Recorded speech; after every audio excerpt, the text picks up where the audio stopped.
छेना रे प्रस्तुत करनवा टेस्टी अंगूरी रसमलाई थरे खाइले आपणक पाटिरे मिलई जीव। सेथिपाई आमे 2 लिटर क्षीर नवा।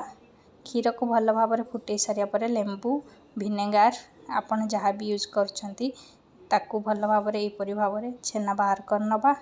छेना को पानी देकी आमे 2 रु 3 थर धोई नवा भल भाव। छेना को गोटे प्लेट रे आमे बाहर करनवा। बाहर कर सारिया परे एपरी पापुली साहाय्य आमे भल भाव खास्ता करनवा। देखिबा तार घी जेमती बाहरिला पर लागिबो सेतिकि हमर हे जिवो। गोटे चामच कॉर्नफ्लोर देकी आमे आउ टिके मिसै नवा।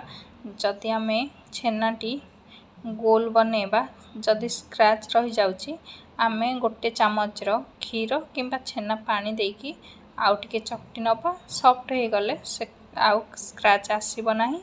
देखंतु एपरी भाबरे मु सब गुडी को रेडी करि नैची। गोटे कप रो मु चीनी यूज करूची। सेम कप रे 4 कप पानी। पानी को आमे 2 फुटिया पई छाडी दबा भल भाबरे। फुटुथुबा टाइम रे आमे सबु मिठार बॉल गुडी को पके नबा। मिठा बॉल गुडी को 10 मिनिट पई कवर करिक भल भाबरे फुटिया पई छाडी दबा।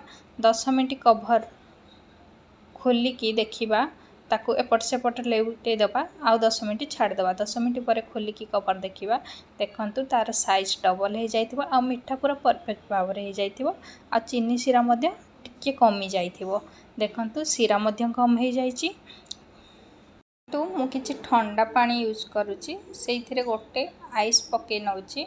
वर्तमान मिठा को आमे सबु रसरु बाहर करिकी से बाउल रे पके नबा। एमिति करिबा द्वारा मिठार जहाँ भी साइज थी तार परफेक्ट साइज रहिबो। क्षीर गरम करनवा। क्षीर को सर पड़िया पई दबा नहीं एपरी भाबरे भल भाबरे गोळी नबा। क्षीर गरम हे सारिया परे गोटे चामच रो क्षीर आनिकी आमे केसर धागा ऊपर पके नबा। देखंतु तार धीरे धीरे 5 मिनिट रहिया पर कलर चेंज हे जिवो। आमे क्षीर रे मिल्क मेड पके नबा। मिल्क मेड पकेवा द्वारा मिठार टेस्ट अधिक आसीथिबो।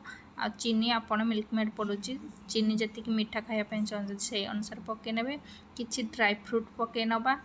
केसर रो धागा देखंतु एपरी भाबरे कलर चेंज हे जाइछ। आमे केसर को वर्तमान पके नबा क्षीर ऊपर ताको 5 मिनिट फुटिया पई छाडी दबा। स्टेज रे आमे कोन करिबा ना मिठा को पानी रु बाहर करनबा।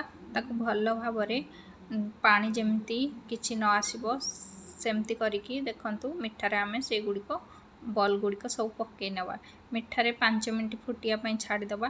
5 मिनिट फुटी सारिया पर देखंतु थिकनेस पूरा एपरी आसी जिवो। आपण से टाइम रे कोन करिवे ना गैस को बंद करनेबे। देखंतु परफेक्ट भाबरे हमर रसमलाई रेडी हे गला। ता सिजिजी भितरु बहुत बढ़िया लागुची। आपण माने एपरी बनांतु आ खांतु। जदि भल लागि थाए वीडियो लाइक सब्सक्राइब शेयर करिया पई बिल्कुल भूलिवे नहीं। रहिली जय जगन्नाथ।